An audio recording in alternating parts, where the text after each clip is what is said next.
그 김건희 여사에 대한 얘기를 조금 나누어 주셨는데요.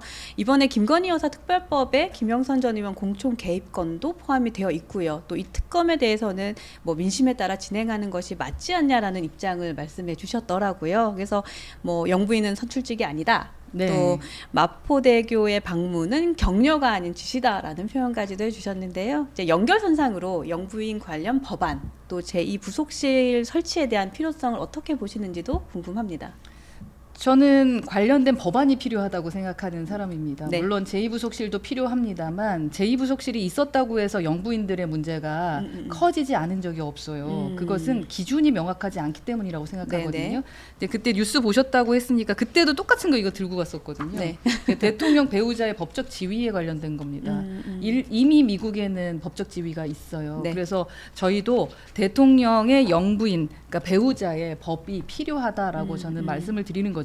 네. 그러니까 김건희 여사가 지금 상당히 지속적인 말썽을 부리고 있다라고 상간에서 표현하잖아요. 네, 말썽이란 표현을 하셨어요. 예, 네. 그런 얘기를 많이 나옵니다. 네. 그러니까 마포대교에 대한 사건이 좀 시발점이 더 아주 크게 된 것 같아요. 네, 그러니까 네. 대통령처럼 리더처럼 지휘하려고 했었던, 지시하려고 했었던 모습에 대한 것들 얘기했는데 네.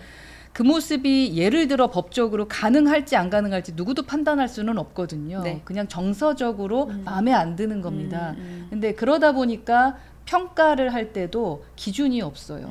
예를 들어 명품백 같은 거. 네. 우리 교사님들 많이 뵀거든요. 네. 학교에 초등학교 교사, 뭐 중학교 교사님들 뵀다 보면 네. 요즘에 카네이션도 제대로 못 따세요. 한 사람만 달아줄 수 있어요. 두 송이 받는 것도 그 문제가 되잖아요. 네, 네, 네. 예, 김영란법에 예. 의해서 되게 다 금지. 민감해졌어요. 예, 그렇죠? 상당히 민감했었는데 네, 네.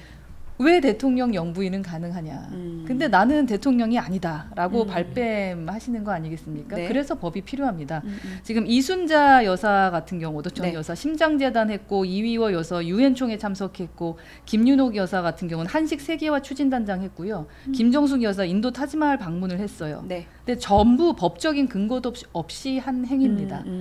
어떤 거는 감성적으로 정서적으로 괜찮으니까 오케이. 감성적으로 정서적으로 안 맞으니까 안 돼라고 하는 건 기준이 명확하지 않다. 근데 미국 같은 경우는 연방법 3법 3편의 제 105조에 의해서 네. 대통령의 배우자에 대한 법적 지위가 명기되어 있어서 대통령 배우자를 위한 특별 예산이 편성되기도 하고요. 네. 또 홈페이지에서 행정부 공식 구성원으로 등재도 됩니다. 그러다 보니까 네. 낸시 레이건 같은 경우는 마약 퇴치 운동을 할 수 있었고 바버라 부시 같은 경우는 문맹 퇴치 운동을 할 수 있었고 네. 또 미셸 오바마 같은 것은 오바마 그 여사 같은 경우는 네. 빈곤 퇴치 운동 같은 걸 했어요. 그랬을 때 잘하든 못하든 책임을 지게 되는 겁니다. 근데 우리나라의 영부인은 그렇지 못하다.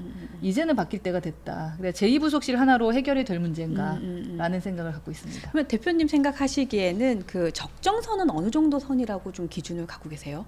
그러니까 뭐 정서적이든 아니면 법적으로 이제 우리가 법적인 법안을 마련은 하겠지만 이게 또 국민들이 생각할 때 영부인의 활동은 이 정도면 적정선이지 않을까라고 생각하는 기준이 좀 개인적으로 있으신가요? 지금 뭐 미국에 한해서 본다면 뭐 여러 가지 뭐 사례가 이미 있을 텐데 네. 조금 전에 그러니까 저희가 정서적인 부분만 얘기하더라도 네. 마약 퇴치 운동이나 문맹 퇴치 운동이나 빈곤 퇴치 운동 이런 위주로 미국의 여사들이 함께 그러니까 했잖아요. 뭔가 사회적인 이슈가 되는 것에 좀 선한 영향력을 끼칠 그렇죠. 수 있는 선한 정도. 영향력을 끼칠 수 있고 네. 대통령이 직접 참여하기도 어렵고 그러나 꾸준하게 곁에서 국민 곁에 있을 수 있는 네, 네. 그러한 부분 아닐까 하는 생각이 듭니다. 근데 이제 그런 시선에서 봤을 때는 마포대교의 그 이슈는 조금 이제 그 선을 넘었다라는 생각을 하시는 거고. 넘어 보이는 거죠. 그것 또한 만약에 네. 그동안 김건희 여사의 행보에 대해서 긍정적 평가가 있었다면 맞아 하실 수도 있었을 거예요. 그럴 수도 있죠. 예. 네, 네. 맞아, 자살하게 되는데 저기 턱이 너무 낮아. 좀 높이면 좋겠지. 라고 생각할 수 있는데 네. 지금은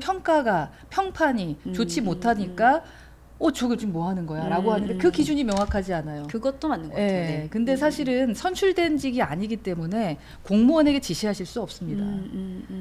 사장님도 지시할 때 어쩔 때는 화가 나는데 사장 사무가 그렇죠. 와서 뭔가 지시하면서 이게 이래라 저래라 하는 것에 대해서 그걸 긍정적으로 볼 사람은 없어요. 그게 본인의 역할이 아니라는 거죠. 네, 그래서 역할을 명확하게 할 필요가 있을 네. 것 같다. 좋습니다. 라는 생각입니다. 우리나라 속담에 네. 안에서 새는 바가지 바깥에서도 샌다고 하는데 제가 미국에서 박사학위 딸 때 네. 형사 정책의 대원칙이 하나 있어요.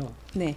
깨진 유리창 원칙. 아, 네네네. 건물에 깨진 유리창이 있으면 범죄가 끊임없이 생긴다고. 네. 그 깨진 유리창에 테이블 붙여도 네네. 변함이 없는 거죠. 그래서 아예 유리창을 새로 갈아야 범죄가 생기지 않죠. 그래서 지금 민주당은 이 특검법이라는 김여사 특검법이라는 소위 네. 외양간 고치는 법보다는 네. 사전에 예방할 수 있는 아예 유리창을 교체할 수 있는 그 김여사 대통령 배우자법을 네. 제정하는 데 그런 그 야당의 거대 법률 통과 권력을 사용했으면 좋겠습니다. 네, 저희 개혁신당은 그냥 발목만 잡지 않습니다. 대안을 꼭 제시해요. 아, 근데 그건 정말 좋은 포인트인 것 같아요. 네. 그러니까 비난을 위한 비난은 누구나 하기 쉽잖아요. 그럼요. 근데 그 비난 뒤에 내가 무언가 제안할 수 있다는 건 굉장히 역량의 부분이 아닌가. 그렇죠.